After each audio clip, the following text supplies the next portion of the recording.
L'enjeu, ce n'est pas d'avoir la foi, parce que dans la spiritualité, on n'aime pas les gens qui ont la foi. Vous voyez, c'est même des esprits faibles. Il s'agit de connaître comment le Créateur agit dans sa création. Et c'est ça, c'est là où se fixe, je dirais, la différence, ce qu'on appelle la ligne de démarcation entre la spiritualité et la religion. Il n'y a pas de manipulation dans la spiritualité parce qu'on vous enseigne la loi. Dans la religion, oui, parce qu'on ne vous enseigne pas la loi. Problème. L'Asie, la Chine et l'Inde n'ont pas eu besoin du christianisme et de l'islam pour être là où ils sont. D'où vient-il que les Africains soient accrochés au christianisme et à l'islam pour s'en sortir? Que dans cette image, Jésus il est marié avec Marie de Madeleine, il a une descendance, donc c'est un homme tout à fait comme nous, pas le fils de Dieu comme on l'entend. Quand les Européens vivaient encore dans des huttes, étaient extrêmement primitifs, ne connaissaient ni l'astronomie, ni la philosophie, absolument rien. Et alors qu'en Afrique, c'était déjà extrêmement développé. Après avoir réfléchi plusieurs années, et j'ai compris finalement que tout ce que nous sommes en train de faire, c'est de la distraction. Il faut sortir véritablement de cette adolescence retardée pour mettre en place des mécanismes, encore toucher des questions de fond et trouver des solutions de fond. Et ça... Nous sommes sans doute en train de vivre la fin de l'hégémonie occidentale sur le monde. Si on continue à faire comme avant, alors nous perdrons définitivement le contrôle. Et alors ce sera l'effacement. Je peux vous le dire avec certitude. Nous savons que les civilisations disparaissent, les pays aussi. L'Europe disparaîtra. Matondo, bandeko balandi émission Afro Lumière, totondi bino botondi pambate nangonga oyo toyebi ete bosiri bobongisi bivande libya bino. Bozali bongo kozela masolo ya bokoko. Masolo ya bakoko, masolo mabwanya, masolo ya molimo, masolo mayima kosala ete mokili mwa biso mwa baindo molongwa na kati ya bombu tozonga bongo ba 100 na kati ya mokili mwa biso. Nde na tina ena tozongi lisusu kobengela bino moko babundaka etumba ya lobiko ya moto moindo na kombo ya tata yamba yamba otoko na pene ngongole eteta. Ye wana moto oyo akenze sango toloba l'un des premiers intellectuels congolais oyo a s'impliqué totalement na kati ya etumba oyo ya lobiko ya baindo. Koko yamba yamba mbote na bino. Mbote kokolobola lo ilondo. Mbote penza na petio na tondi yo pe ndingo awa. Otosola makambo tosola na tango nyonso. C'est vrai que bazongo na biso bata maboma. Mais toza maboma te, ezande ko comprendre mokinde yoya. Yango na toza ko beta ntangwa.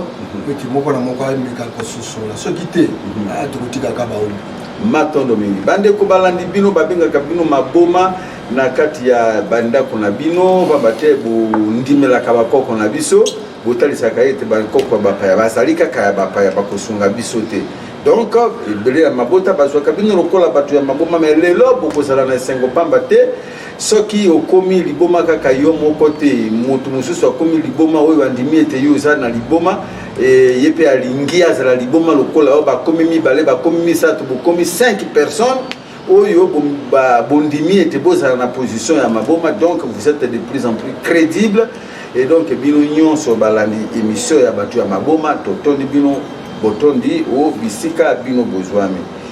Koko yamba yamba tozana mwa mituna ebele pamba te tosali awa mwa baposo ebele tozo sura na bino lisusu te poso na kanisi ata mine yata mitano tozo kutana te nde nazwi pression ya ebele kaka awa te kasi na mikili nyonso bazana bosenga boloba motuna mwa ya bobalobi toyoki sango ete ndeko na biso yamba yamba otoko na pene ngongole eteta azokende kosala mosala ya politique. Lokola kaka ndenge bazomona yo awa na effigie elamba olati liputa kitoko ne longi ya mokonzi ya moka to boite mais okei lisusu ondimi ete okende kala mingi te gouverneur na Sankuru. Alors nesika wana mosala oyo ya bokoko yo ndimi kolamwisa bato mwindo kotalisa bango ete en dehors ya bokoko elonga ekozala te. Siko mosala yango otiki yango ezali ndenge nini tokosuka wana.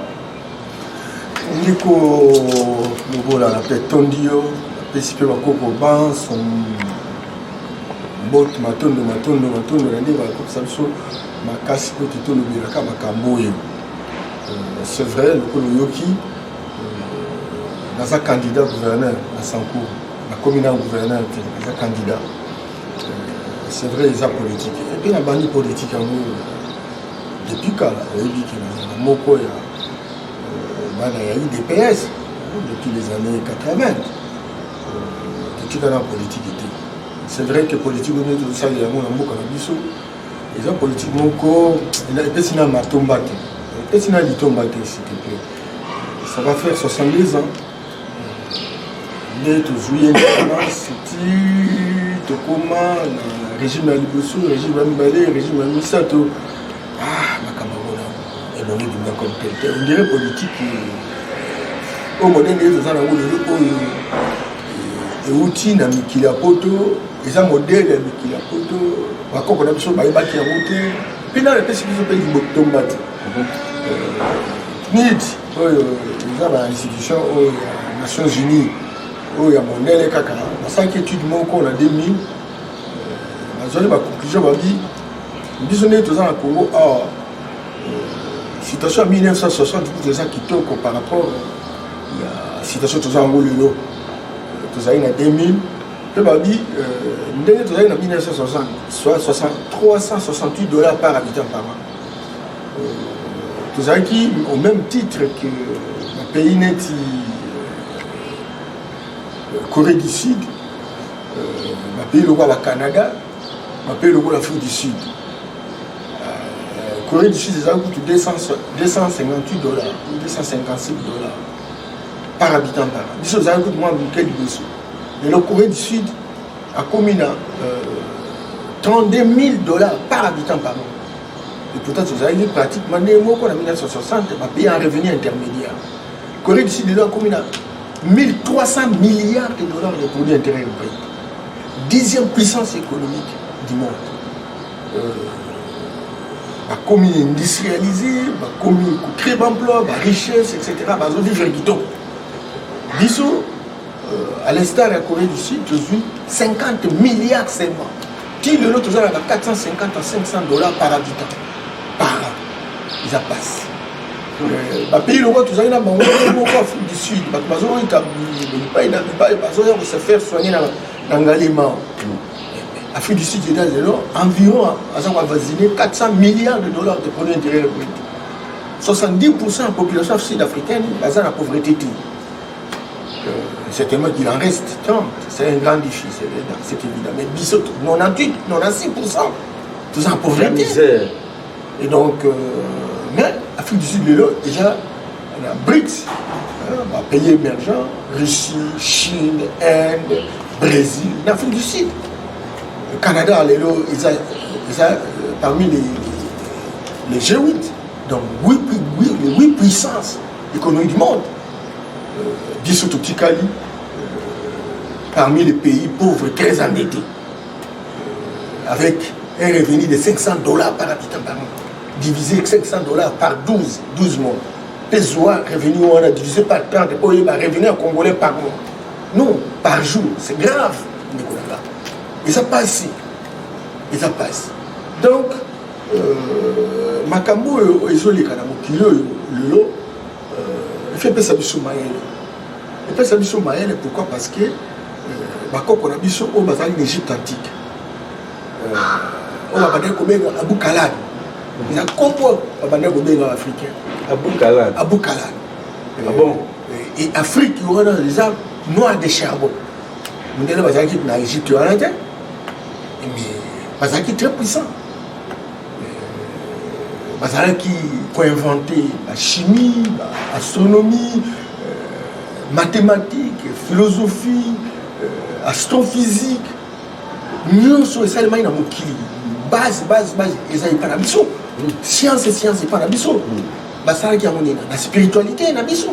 To komi nanu kuna te koko ya bayaba tozongeli be mutuna po mitune zali ya biso ndenge bazo tuna bino tata lokola lundo croyant africain boni moto yo azalaki ko telemisa biso côté ya biso azokende na province ya Sankuru pona bango ezali Paris gagnant aussi aujourd'hui yango déjà pour lokolo zana bakoko bakopesa o déjà Sankuru wana okamba yango alors otiki Kinshasa na mateya ya spiritualité na maboko ya nani ekozala ndenge nini parce que okosala ndenge nini na koteya makambo ya molimo na kosala la politique soko comme gouverneur. C'est comment vous allez concilier ça? Bebi bakoko bapesa biso misala moni fumu kimbangu nanga tango ayaki asaki musala musala bapesaki ye na bakoko nzambe aza nkoko ya bakoko soki ozwi mosala fumu kimbangu asaki cours ya théologie te asaki mosala elima nzali akende na université te bapie mosala ebele ya baye oyo nyonso basaki mosala na kati ya mboka oyo so tokokoma na sur le plan politique balumumba bapeyaki mosala me mutu na mutu aza na objectif oyo bapesi ye mpona asa mosala na ye aza na mission na ye nga lelo oyo nazanga moko te okuta balobola loyodo okuta Samuel Masambuki okuta bafumu nkusu okuta bango ebele mutu ya mutu bapesi ye eteni ale ya mosala sur le plan politique, sur le plan banganga maele na baponi na babi mekana ko faire comprendre makambo yo na bandeko na yo. Alors mosala wana eza lokola kolangwa masanga ata lelo nakozala ndenge nini nango nakozala na mokili nakotika mosala wana jamais oya boko ya boko nakotika mute et puis ato komi mokonzi ya boka bongo siko mokonzi ya boka nde bokoko wana nde moto ekosunga ngai mpona mbongisa mboko mpo parce mboko ezali en fonction ya mayelo bakoko bazwaki bakoko ya bakoko emakobenga ondoki yo oki na gouverneur na sankuru kuna na loja obandolobela bango makambo ya bokoko me obima ndoki ndeko na yo babimisa ndoki ndoki epa na biso babengaka ye na ndenge modele mpe ayebisa biso na kati ya biblioteke ndoki aza nde moto ya mayele cedi oyo ayebi makambo yo soki oza kaka na miso kaka boye donc okomoko oyeba yango te ndoki ye wana ce sont des savants epuis nzambe asala na mokili atindi baye oyo baza komona makambo oyo ntango mosusu bato mosusu bazomona yango te yango mondele alobi na bato soki bazali mpe soki totiki bango basala mosala ndenge elongo bani lobilobi bakoloba makambo oyo ke biso toye koprofite barecherche na bango bapesi bango diamant bapesi bango cuivre bapesi bango or lokola bapesa biso bongo soki mondele alobi mabiloko nyonso nzambe apesa bango soki bango na baza na bandoki na bango basava na bango bakobanda kotransforme barichesse wana biso tokozwa eloko moko te yango batie yango na bamikanda na bango balakisi ndoki aza moindo santana aza moindo moyibi aza moindo eloko nyonso moindo etc mpone balakisaki biso mpe toboya bandoki na biso mpe moyen ya koopere lisu na moi eza te siko soko community gouverneur lelo koko na ngai siko bokoko ekosunga neti na nini okomi acceptant yamba sukuto qu'on appelle nyongolé teta gouverneur du Sankour na loja bokoko ekosunga neti na nini bokoko ekosunga d'abord oyebi histoire mboka na mboka eza na histoire na yo ndeko lobola loilondo na histoire nga nde nayebi ya bate oyo oyebi ya Sankour eza histoire moko ntango bauti kowelela mboloko na Équateur na bamongo baye tato ayaki agwelaki na bandeko ne kuna kombo na yende okutu mbembele mbembele aye kosinstalle na Sankour ntango asinstalle na Sankour aboti bana misato aboti njo aboti watambolo aboti ngana watambolo aboti bandeko bolanda histoire ya otetela ke mafumbe watambolo aboti bana ngana aboti bana njovu aboti bana basali ndeni basali ba migration bazokende metan bazokende okomona olie se séparer bana ya okutu ya ngando bana ya watambolo omona misato minenda bakei basinstaller telle place babe au territoire de Lomé on va s'installer dans le territoire d'Nkole on va s'installer dans l'autre territoire de l'autre de Katakonkome de Loubeuf de Loussam bango doit s'installer au kokendo ça la vérification 4 territoires 6 territoires au ko ça la vérification na ba territoire wana ntaso o mana sukuna ba bi bahamba na Lomela o kuta bahamba na Loja o kuta bahamba est pas na Katako o balobi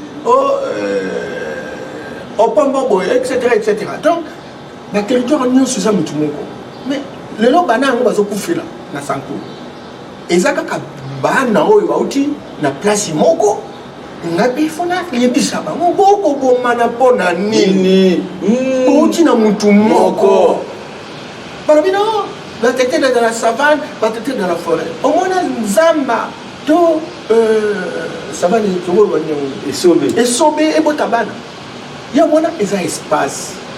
Il faut qu'on faire comprendre les mamans pour que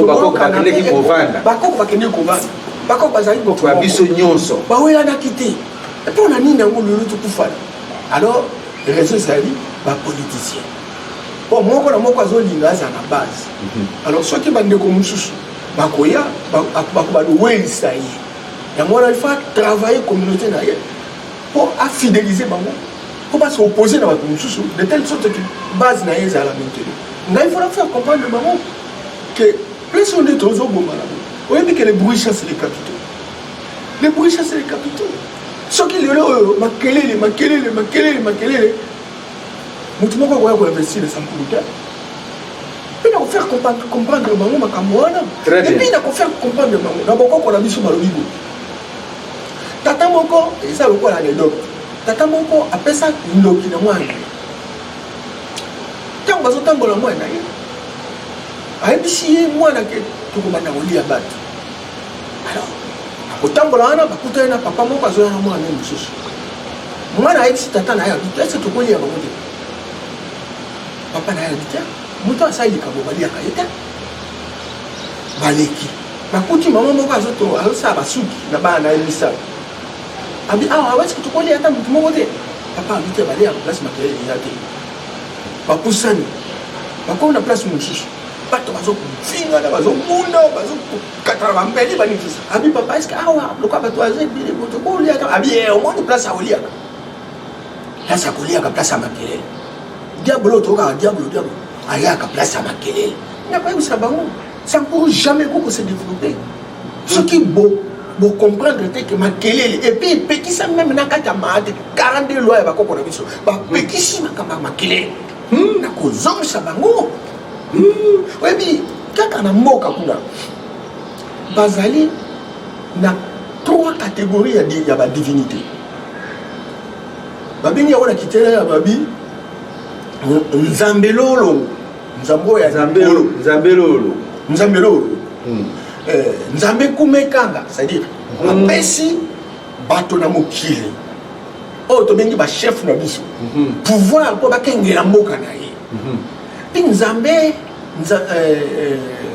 asombo wokonda suppose ke na kati ya bazamba na kati ya bisobe na biso toza na baye oyo baza na monde mosusu me bazokontrole monde na biso nzambe apesa pouvoir ok tango nyonso tokobelela bango nde bakoya bakutya ordre na kati ya mboka na biso takoko ya maba yo lingolo banati trinité oyo mindele bayela biso batrisha epai na bino tetela bozwi trinité contrôler même na epai bino kuna donc biso toza bokoko moko na yo contrôler okoyebaki bakambo wana ezalaki ata monele na ye donc Dieu dans 3 dimensions trinitaire na kati ya bokoko na biso est-ce que batetela bakoki kotémoigner yango oyo ndeko na ngai azoloba awa ezali bongo okamwa mais alors kende napesaki exemple na village secteur moko babengi bamba ndeko moko Jean Lokutu bauta économie chef de secteur c'est un ami on a étudié avec lui au secondaire et Moïse Bieleki basa bato bazosaki ndumba na bazamba na bato mosusu bato baza kobomana bakotumba na bandako etc tokosuka wapi abengi bachef oyo bazwaki pouvoir ya bakoko mpo babatela mboka abi tokosala boye babi non il faut tosala cérémonie oyo tokoprotege mpe kopekisa makambo esalema parce que ce n'est pas possible. Tout ça, comment on a un divorce, c'est comme il parce que les parents na basi ya batu na kata bazamba. Et bah ça une cérémonie. Bah beleli. Moi yoko sala bongo, yoko tika la place sur kindi. Moi yoko iba. Yoko tika la place sur iba. C'était la basali chiba ou ya wana bondo kité. Basali expérimentation. Na bien, na mona ka una indi, que ne mwa ka mbongo ata na nzela muto wa kotate. Muta le kota. Beaucoup tango na biso bazali na ba tribunaux, bazali na ba soldats, bazali na police, bazali na ba cours de tribunaux. Mais bazali ka maloba na ba loi na ba to respecter. Ils étaient très sanctifiés ba to na ba kokona biso. Donc il y a une sorte de chiba ou balobi chiba zabondoki. Non, bondoki ça et ça des règlements ya kata société. Tala maintenant kata bibiana, okuta ma bibele o bango batia na boko na bango o bazo pix. Et donc ma bende ba lekisa dose pour ba ya dominer ba. Zomo. Et donc mboka na mboka, espace na espace. To ba chinois de bazana, to ba indien bazana, bamba ba européen bazana, biso africain. Tous barabe bazana, mboka na mboka et ça na règlement ba koko batikela ba. Et il faut que tia yango en marche. Babinga ngo droit coutumier. Pena kata lompoto dans la constitution. Droit coutumier. Droit coutumier. Na kati même la constitution, bah ça reconnaître le droit coutumier lorsque c'est compatible avec le droit moderne. Alors nous entendons mettre parce que le droit coutumier mimi bah ça les là bango yango kaka makambo mariage. Ah non, toko le kana niveau ya mariage. Tout ce qui peut sans regarder l'intérêt. Il y a peuple et que yango présent une réglementation, il faut avec l'accord de la population de mettre yango en marche. Pour tout ce qui makambo ya koboma abatu. Dernièrement il y a pas na bino na okaki oyoka quand même là ça chaque jour bato ba 50 personnes est-ce que c'est normal ça? Donc nous avons la responsabilité non seulement il faut mettre en selle tribunaux cour et tribunaux qu'on mette en selle service de renseignement qu'on mette en selle tous les services de sécurité nécessaires, mais nous avons également la possibilité de remettre en valeur, n'est-ce pas, droit coutumier à quelque chose. Et là, il faut un panafricaniste, c'est quelqu'un qui croit à ça. Mais réveiller les chefs coutumiers ou le pouvoir des chefs coutumiers, vous allez vous attirer au comité de la matata et pas y a pas politicien et pas y a pas pasteur. Ce qu'on a fait ça chef coutumier valeur pour matri ça valeur na bango na miso abatuke tala ce qui mutu asali boya zu mosi amutu akena ya zamba mutu ana kufa. Alors, le pasteur va préparer. Et ça, quand vous faites, ça, sanction de sanction, deuxième fois, il y a des sanctions graduelles. Nabi, pardon, s'il te plaît, nous avons combien de pasteurs dans le Bokalabiso? Ça, il est l'ONU. Nombre de pasteurs, ils ont plus que nombre d'ingénieurs. Nombre de pasteurs, ils ont plus que nombre de médecins. Maintenant, Mingitoza, Kunate, Tokosala, émission, il y a Kolobela Pesa, Bozambe, na Mikolo Ekoya. Il faut qu'à un moment donné, pasteur, surtout dans l'examen, va inventer le Komo. Kuna la poto, ça peut inventer, on va aller dans Makambo. Ça peut inventer, les autres qui demandent tout ça. Priez les Alaga, Kaka, qui nous regarde. Priez les Fessou, mon ça y est, bon. Nalota qui. Ndako moko forme boya le bino ba architecte boya nanu tala forme de moi la famille ba pesinga ba inspirer inspiration donc mutu na ba local mutu na non il faut à un moment donné sincèrement tout grandi sinon alors on est attendre biso piège kena na ambassade au monde ce que ça moto ya ba religion va nous ça ba peso forme visa sans problème bango ba yebi tinani na ba yebi to la la ka pongi siko il faut un réveil. Il faut réveiller mais réveiller n'a pas valeur la vie.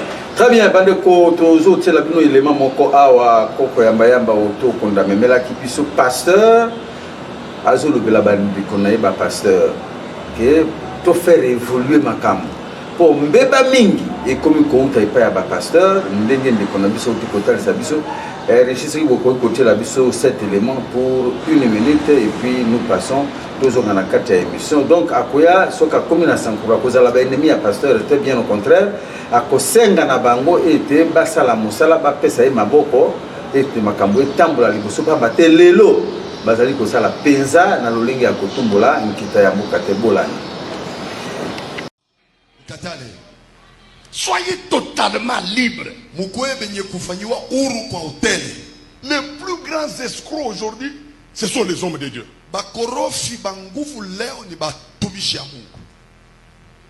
Bandit mais armé de la Bible. Vous savez, je préfère un bandit qui entre avec, comment on appelle ça, Kalachnikov, hein? Kalachnikov. Voilà. Je préfère celui-là au lieu d'un bandit qui est armé de la Bible. Puisqu'il peut te détruire hein, sans te toucher. Tu peux lui donner tout toute ta maison sans qu'il ne te menace, mais avec la Bible. Il est capable de coucher avec toutes tes filles. Tu as 5 filles. Il couche avec toutes, avec la Bible. Alors, bandit mais armé de la Bible. Il est très dangereux. Matondo bande kubalandi na kanisi to clôturer chapitre wana na élément wana ceux qui moto abokoko akiti ou esika ezali te ki ayi kobundisa mais ekozala malamu ete banso tout ça là nzambe oyo moko parce que lumière ezali kaka moko soleil ezali kaka moko mais si comme on kosali malamu te meka pe na moninga mosusu oyo aye na lecture mosusu na kanisi ekosunga ye pona bolamu bwa batu pamba te nzambe azali moko quand bien même azali trinitaire ndenge de katalisi biso cette trinité ne nie pas l'unicité de Dieu. Et je dis que croyant africain il faut dans ce symbole moi nikamwana parce qu'il faut pas que n'empêche impression direct na kubwaka mususu pe na zuba ko mususu ando mboka esalema na ba nyonso baza ko vivre na mboka développement mboka eza développement bato banso c'est ça ozala catholique ozala protestant kimbangisi na ba église autochtone mutu nyonso aza nécessaire alors souci nanga na eloka liboso nde naza ko viser c'est que pour ça la moi conférence il y a unité à Sanko to benga pe pasteur sango ba chef coutumier etc. voilà ba société civile na ba diaspora na biso ba autorité politique na biso ba député provinciaux nationaux compagnie ba sénateur biso base to réfléchir tout ça la boni et que voilà c'est très important et donc ba nyonso la solution nyonso ba conclusion nyonso na ba recommandation et ko uta na ba nyonso baza ko vivre na Sankuru donc na ko s'imposer ne loko mon côté na ko lobate ke yo non na ko tiaka ka bokoko non bokoko eza ko marcher de pair na Nzambe et puis na politique et donc nyonso misa to na faut saler et donc ama bene ko négliger moko pe besoin mususu on est des amam Matondo mingi ndeko je crois que c'est clair tout est expliqué on n'exclut personne mais on va tenter aussi d'autres valeurs où ils sont qui diaboliser donc avec l'assentiment de tout le monde on va examiner nini yango ezalaki malamu na bokoko na biso nini yango ezalaki mabe nini yango ezalaki malamu na oyo mundela memeli biso nini yango ezalaki une sorte de table ronde et je crois que le Sankuru sera indien lelo de kolobola tango ba se réconcilier na bokoko na bango basengi installation ya science au point lelo oyo pour nos ministres ya recherche scientifique il faut à la ndoc. Oui, sorcier. Sorcier dans le bon sens. Dans le bon sens. Pas le tueur. Pas le tueur. Le tueur, on est en face B. Face B. C'est-à-dire connaissance, il a connaissance à Kogoma, il a connaissance à Kobikisa. C'est ça en fait, un sorcier, c'est un savant.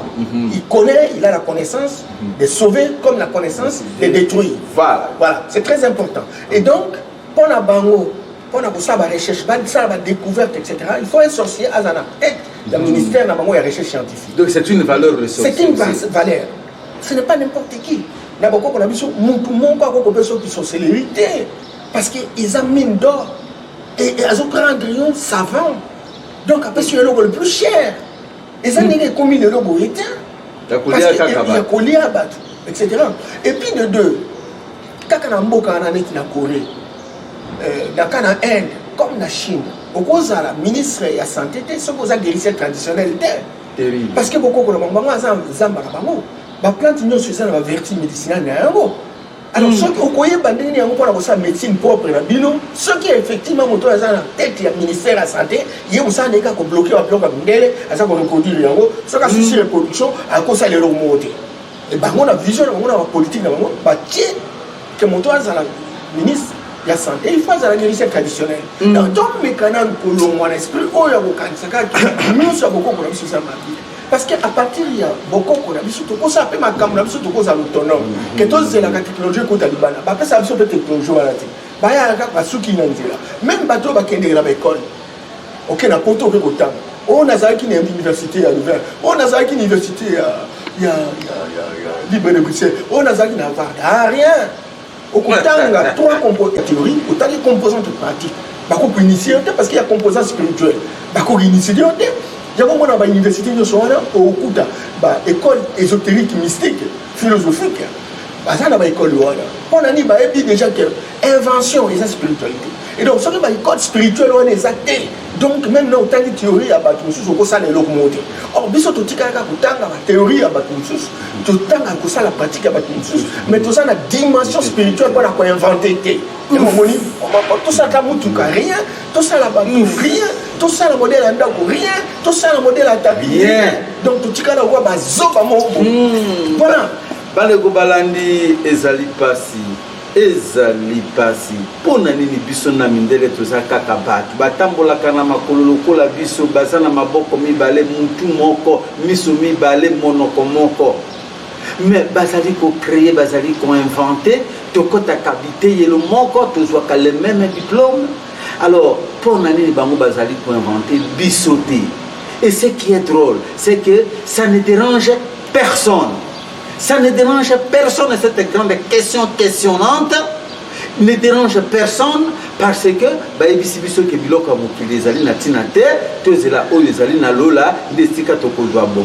pendant ce temps, bango bazali na bomengo awa mboka na bango ba transformer yango et comme paradis. Alors nous nous tuons chaque jour toujours kufa na mer Méditerranée to landa bango kuna na mboka na bango oyo comme déjà paradis. Alors nous sommes incapables ya pour changer mokili na biso alors que nous nous disons hommes comme eux et nous affirmons que tout en bango comme Adam et Ève. Ça révolte plus que ça n'énerve. Maintenant, mingi koko yamba yamba tozongeli bino donc tozui moi ta ebele mais biso na biso la température du monde et tikali biso vraiment ngonga mukeme to kozongela bino pour que tu analyser ba makambo wana nyonso guerre na Ukraine koko mokili ezaya koningana bitumba Russie contre Ukraine autant alingia kota zui hésiter États-Unis abeli liboma lokola vraiment on dirait ba attaquer mboka nae nde bandi ko babenga balobi to tuna bino spécialiste il y a panafricanisme spécialiste il y a ba compte dans le monde parce que plusieurs années vous avez travaillé dans la Banque mondiale. Et je fais la géopolitique internationale. Voilà, vous allez géopolitique internationale et vous allez toujours et toujours un grand consultant international. Alors, c'est quoi lecture nayo mokili ndenge ezalelo? Est-ce que l'obipe kozala kaka bongo au terme ya guerre ou pour guerre ou ningisi mokili tozo kende ndenge ni tokosuka wapi? Mokili ezalelo bongo ezola ça deux choses. Première chose, croyant, on dit que l'Afrique ndé tozalaki tant que tozali babengi biso bukalana. Tozalaki dans l'Égypte antique, ba noir de charbon. Tozalaki très puissant. Il y a physique, astrophysique, mathématiques, philosophie, écriture. Et autant il n'y a pas la biso. Civilisation, la biso de Kende, qui va imiter la compagnie, etc. Mais il fallait des millénaires pour dominer mon kili. Les réfugiés à Liboso, qui n'est pas la biso. C'est les Israélites. Ils vont s'installer. C'est pour la l'histoire, etc. On peut pas la biso parce que c'est que nous étions très puissants. Économiquement, scientifiquement, culturellement, etc. Mais au début que tout ça, un phénomène de processus anthropique. Et là, on a ce ça il faut écomaper et dans la soukana. Alors, puissance civilisationnelle, voilà. Et comme qui n'est pas la mission de la souka, ça a été effondré. Égypte antique. L'Égypte antique. Mais il fallait délocalisation de la puissance. Mais le moins par la mission est capable de régner.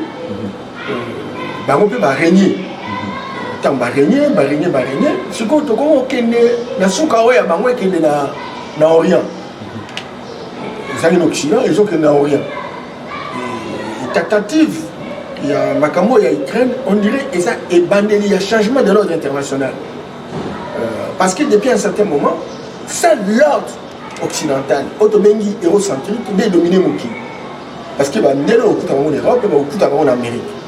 Et Bango va dire paradigme là-bas. Paradigme là-bas, c'est égocentrique. Il y a un pays à travers le monde, et comme un pays au Bango va dominer. Ce qui est en Asie, la Chine, la Corée, surtout l'Afrique. zoba na bango d'Afrique bakozwa biloko à l'état brut bamemi yango epa na bango bango nde baza usine de transformation batransforme yango baproduit barichesse epa na bango bacréer baemploi epa na bango bana bango bazwi misala bakomi na bonheur na paradis na bango biso otikaka na pasi et bango badomine mokili ils ont dominé le monde des années ça va faire 6 siècles alors sikoyo lokwa ndenge ezalaka on dirait puissance yango ezoki mais il faut une guerre parce que bango mpe baza batetu balingi baperdre puissance na bango ndenge wana te et donc il y a possibilité à partir il y a température ya mokili lo to assister na guerre moko akosala te yango bapandi na guerre économique oyo bazobunda lelo la guerre économique à travers basanction banini tout ça monde ezalaki dominé na dollar tala bachinois batelemi ta barusse batelemi babino baifo makambo ya dollar eza sute bango bautilize bambongo na bango bateka biloko na bango na mbongo na bango c'est très important et donc lecture nanga ezali fin de l'hégémonie occidentale tout à fait et naissance ya baétat civilisationnel ndenge tozalaki na imaginaire ya politique occidentale bachinois bazobimisa modèle na bango ya politique baindien bazobimisa modèle na bango barusse bazobimisa modèle awa tiko tokomi na bamodèle ebele sauf l'Afrique modèle ezali Afrique etikali na modèle chinois Afrique etikali na modèle indien Afrique etikali na modèle occidental modèle arabe mais Afrique eza modèle na yango te et puis tozoseka tozomonaka guerre totiango lokwa jibewera Israël kutu bombardé ma solo ne se tire de moi na uta ko yebisa yonki na États-Unis bazalaki l'époque il y a Martin Luther King la population afro-américaine les afro-descendants ba noir ba mona passe ségrégation raciale ce qu'on continue à bis il faut batindika quelque part on a ça permet na ndélité à un moment donné sous le leadership il y a Martin Luther King bango boycotté de côté sous babisiti ils ont fait une année tant que ça une année finalement président John Kennedy a eu la mesure et puis finalement bazongeli babisi kaka on ba boyaki bazongeli yango mais tant qu'on fait une année pour ba boycotter makambo on les ba luka ba fabriquer ba bisi na bango moko non quoi africain bazongeli quand même système situation changé te ce pas créer qui va système ba bisi na bango banga baza autonome baza libéré baza émancipé pas kosala yango nikoko toujours poussa na ngonga émission ekomi lengi lisusu boye ngonga poussa ba ko créer ndenge neti lelo bitumba eye toyebi nzela ya koleka te Amérique ye wana lingi ya kweya na ye na Occident Inde Russie balingi batelema biso toza na position te so to ko inventer comment to ko créer ndenge nini omoni sikoné tozosala neti Amérique na Russie parce que biso tobelela siko tomona pasi na ba américain tomona pasi na ba européen tolingi siko Russie on dirait Russie ndeza malamu et pourtant l'expérience nous montre qu'il a existé ce qu'on appelait deux camps. Le camp de libéraux, de modérés et le camp de progressistes. Les progressistes sont des acquis sous la responsabilité de l'Union soviétique. Les communistes, les pays communistes, les moments où le parce qu'ils sont communistes, ils sont communistes et pourtant ce n'était pas le cas.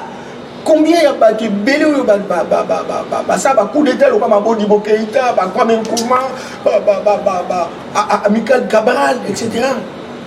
Vous voyez, et donc ils se sont battus après la Deuxième Guerre mondiale. Ce sont les deux vainqueurs de la Deuxième Guerre mondiale. Babondi, Baché, Basoudan, partout. Moi, on a un espace où il y a c'est comme Zongeli, et c'est ça la deuxième raison. Renaissance, il y a deuxième guerre, il y a guerre froide. Parce que Russie, Inde et Chine, ils ont créé front là-bas. Dans l'Occident, ils ont autant là-bas. Mon richesse en Afrique et que la richesse Afrique est mon bobé donc la richesse n'est pas lingi mon a protégé l'espace au moins au Sénégal Côte d'Ivoire Afrique francophone et ça la direction en France effectivement sous la houlette il y a pas américain entre temps Russie ailleurs Chine ailleurs mais comment la richesse c'est ça trop dans Congo cobalt lithium coltan ton petit qui est américain biso toujours Alors, mon point de vue, c'est que les gens accordent dans le pays, et donc, tous dans la situation, il y a un pendant 70 ans, tout ça est là pour mon côté. Alors, si on dit, par exemple, tout le monde, non, les Américains, les Européens, les embrasser les riches, les Chinois, mais tout ça, les rêves. On voit un exemple, les gens qui par exemple, l'Est, les Chinois, les terrains, les autorités, est-ce qu'il y a la Chine, comme ils sont dans ça, bon. Alors maintenant, on y est tout réfléchi, comme le roi noir américain, boycotter, mais ça va continuer dans le système américain. Alors, il faut tout inventer. Mais pour tout inventer, tout ça, la réconciliation, n'a pas qu'on a mis ça. Beaucoup qu'on a mis ça dans la valeur. Qu'est-ce qu'il y a depuis là? Pour l'année, on a l'autre cause en virginité. On a fait cet exemple à Topoké, dans la province orientale de Tchopo. Si on a vu, il y a un maïmo, il y a un misu, comme on a musique. Mon élève, quand la technique, le quoi, ça appelle ça espace, puissance, pour pas maîtriser l'espace dans le monde. Bango va salir satellite. Mais surtout, tika likaka, pour ça, la gare, on est ici, le tika gabo. Ça n'a pas été rentabilisé. Oui, ça n'a pas été rentabilisé parce que la spiritualité permet la construction du génie propre. La spiritualité, c'est la science. Et la science doit être scientifisée. La science doit être modernisée. N'est pas répondre à ça, vous savez, la science. Avion Bassalaki en 1902. Les avions en 2022. Donc il faut tout recourir beaucoup pour que tout. Il faut tout recourir beaucoup, on peut tout travailler, tout théoriser, tout moderniser. Tout ça, la science, bande que belé belé la coutume na biso baza en capacité à kokota na mai akofanda tout un mois na kata mai ni balé bango basali sous-marin mais biso to ça la kaka boyo donc les chinois c'est à côté que ça biso penza kokela o ya bango jamais mais kende na aide médecine na bango na bazwa ka bato mususu ba uti na bikolo musute rare kaka bana bango et ça secret na bango. Mais combien de guérisseurs traditionnels tout ça dans la science, pygmée, oh le nom de professeur de l'université. Mais tout ça, quand on bloqué, on n'est pas ça au CPA parce qu'il y a déjà des bâtons parce que ça c'est crainté. Matondo Bandeko Balandi, ils ont participé à l'émission Isuki. L'émission Esili Mituna, il y a une facilité.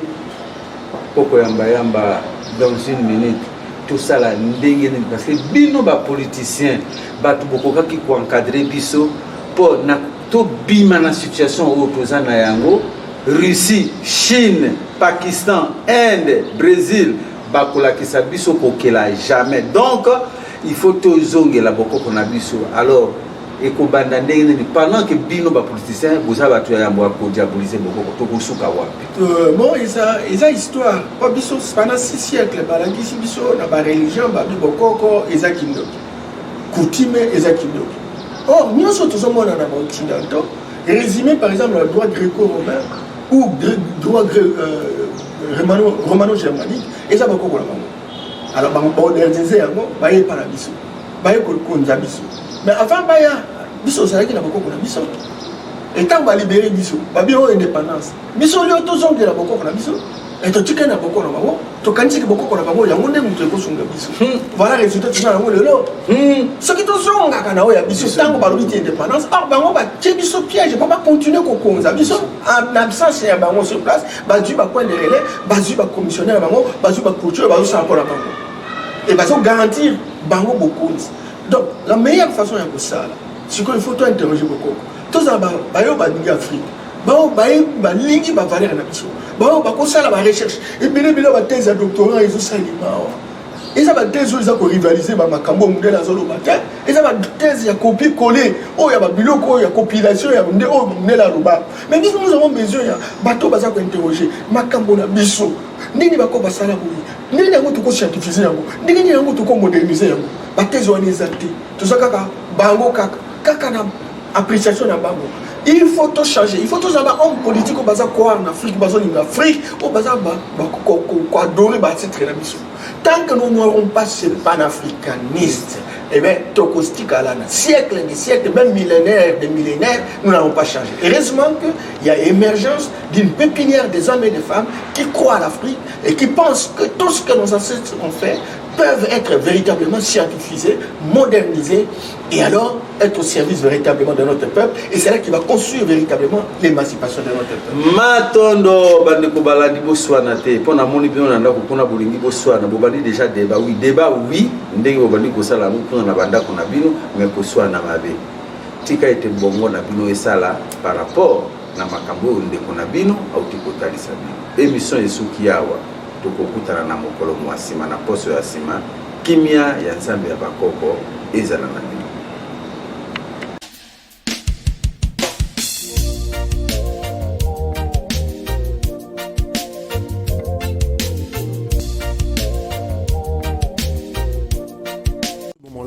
L'enjeu, ce n'est pas d'avoir la foi, parce que dans la spiritualité, on n'aime pas les gens qui ont la foi. Vous voyez, c'est même des esprits faibles. Il s'agit de connaître comment le Créateur agit dans sa création.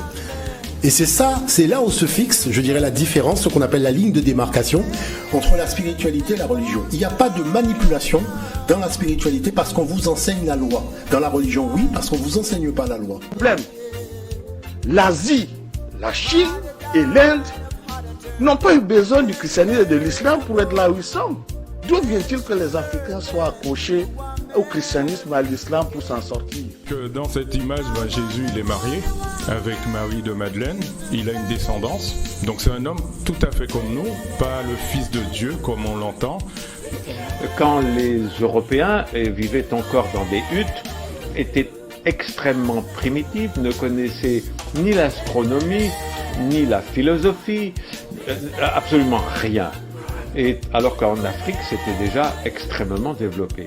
Après avoir réfléchi plusieurs années, et j'ai compris finalement que tout ce que nous sommes en train de faire, c'est de la distraction. Il faut sortir véritablement de cette adolescence retardée pour mettre en place des mécanismes, encore toucher des questions de fond et trouver des solutions de fond. Et ça... Nous sommes sans doute en train de vivre la fin de l'hégémonie occidentale sur le monde. Si on continue à faire comme avant, alors nous perdrons définitivement le contrôle. Et alors ce sera l'effacement. Je peux vous le dire avec certitude. Nous savons que les civilisations disparaissent, les pays aussi. L'Europe disparaîtra.